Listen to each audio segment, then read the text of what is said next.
Hello guys, I hope that you're doing well and safe. My name is Sabeh Shakeri. I am Master of Structural Engineering candidate at San Francisco State University.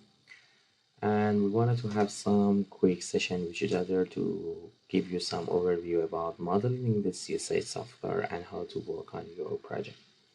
I already opened my software here and I will start with making a new model. We have a windows here that asks us about the different information such as the units, the section database, and so on. But I will accept the default of the project for here. So the first step in your modeling structure is to build your template. I will use with the grid only, so it will ask us about number of line x direction. For example, we have 3 and number of grids in the y direction. I will have 2. The spacing of the grid line in x direction maybe 20. I just put something, and 25 for the y direction. I have this section will come to the stories. I have 2 story, and the typical story height, the height that I have is 15, for example, and also the bottom story is also 15 as well. So if I okay that one, you will face with the grid lines that you are created here. But you may ask that maybe you wanted to add something at the middle of the project, or maybe you do not have a unique and simple displacement, simple span between the grid lines like this. So if you come to the edit and go to the edit story and grid system, modify here, you can add the grid line, you can delete the grid line, you can change the spacing between here. For example, I can add another here with the 15, for example, 40 grid line here. And also this is the way that you have the things for the stories, and you can edit that one as well. So I okay this one, and you see that we have another grid lines here in this direction. Let me check if I put it. Yeah, if I go to the story grid, modify, yeah, I will show you again. I will add another one, number 4, and I will okay this one, okay this one. You see that we have another grid lines here. So basically in modeling the structure, you will have to pass 3 main steps. The first step is defining the elements.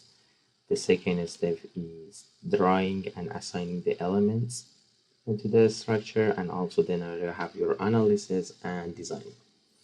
I will explain the things one by one, and in order that you can do your project on your own very clearly.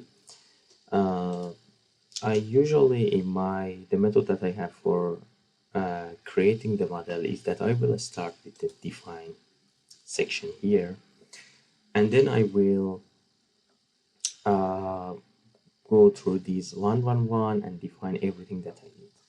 In order that it is unnecessary for me to remember everything. That whenever I see something, I will start reading that, and I found that if I need it or not. Okay, let's start the define section. So the first thing that we have in the define section is the material properties. So for the material properties, you will see here that you have different kind of the materials, such as steel or concrete.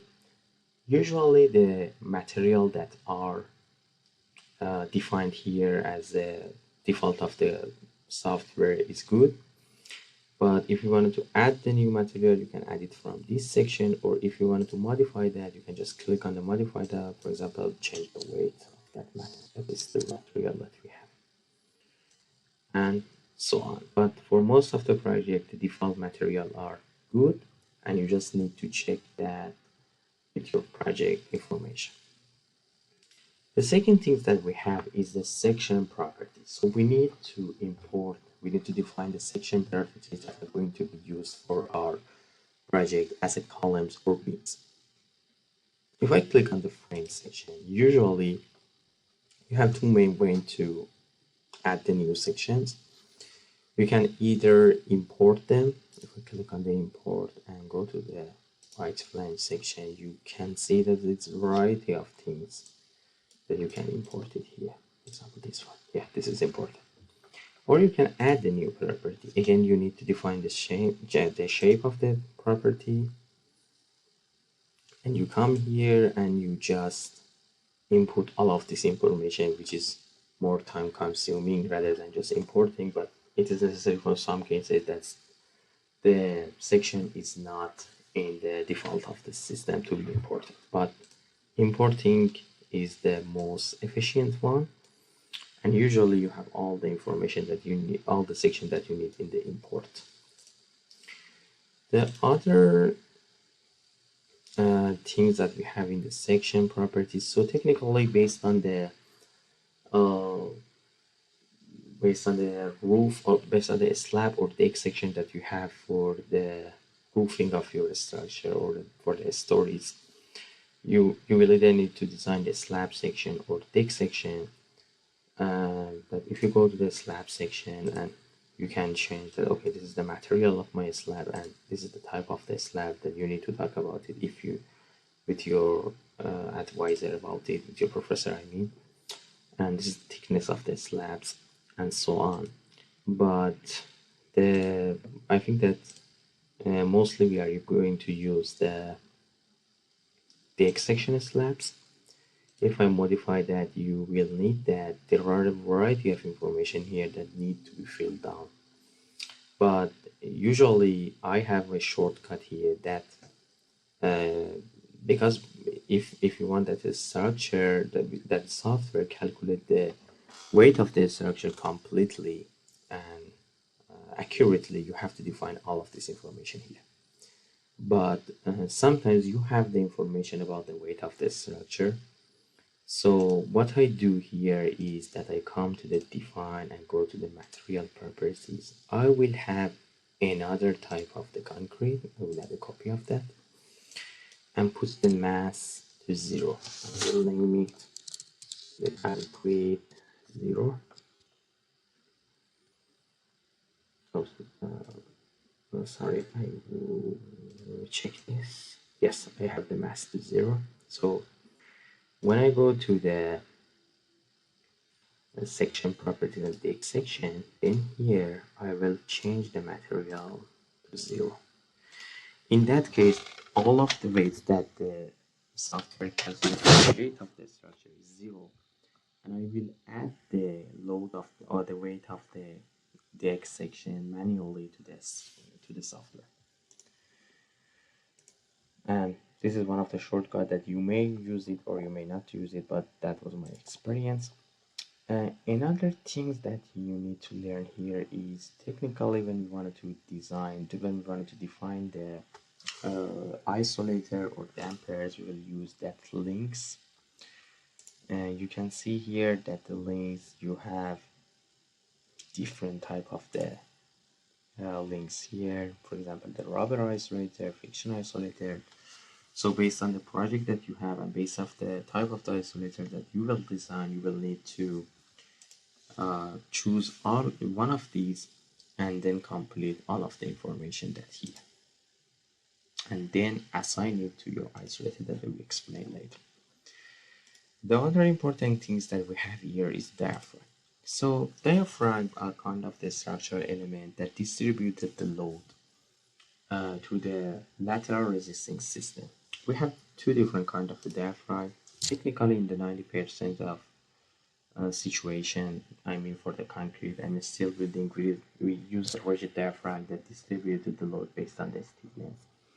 The semi-rigid diaphragm are the diaphragm that distributed the load based on the this tributary area of the elements, not based on the stiffness. But in our cases, I believe that the rigid diaphragm is good until the scope of the project is changed. And usually myself, when I have 4 different story, I will assign 4 different diagrams for D1, D2, D3, D4, and all of them rigid. But I think that you are good to use one diaphragm as well. So the other important things that you have here is the function. I'm not sure if you are going to use the time history analysis or static analysis, but if you need to do a time history analysis and you need to input your motion, you can just have it here. Usually you have the file you have downloaded from the peer database, so you have choose this from the file. You will add a function, you browse your file here, and for example, it's a header lines to escape. That's how many lines it had need to escape to reach the first data, and all of the information should be inputted as a part of your as based on the motion that you have used. But you have, if you have a problem with these, you can contact me, or I can just have another video for you to show you how you have to import it in your software. The other important things in the define as I go through these, I talk about the mass source. So the mass source is the actually the load or the weight that is used to be used for calculating the seismic force and the base shear. Usually for the mass source, I will unclick that one and I put the specified load pattern and I will add the dead load. Please be advised that when you use the added load, you will not need to add the element self mass, because the element self mass is part of the dead load. For example, if I click this one and click on the OK, you will see that it gives you a warning that you are double counting some of the weight. So I will unclick that one. I will specify the load pattern, and the dead load is the good one for me. Another important things here, so it's load pattern. So load pattern actually are the loads that are going to be used in the analyzing the structure. So for example, I wanted to add one seismic static load in the X direction. You see that's a seismic load, and I put this as a user coefficient, and I will add a new load. You see that's added. And when I go to the modify, I will choose the direction of the load, and I should add the base shear coefficient based on the calculation of my ASC7 and also the K, and also the story range. So you may ask why this is the story range here. Some of the structure have underground stories that the seismic load does not need to be applied to them. So that's why they have such a section here. And that's the things here. You may need to add your loads based on the need of your project. You may have to add EAX, EAY, EAX with plus eccentricity, EAX with minus eccentricity, and so on, or also add the some loads for the time history analysis. But if you think that you have a problem with the time history analysis, I need to explain it in the other way. So the other important things is load combination. I will talk about the load combination later because it depends on some other setting in the project. And yeah, I think for the define it's so on. So be with me. I will explain the other things later.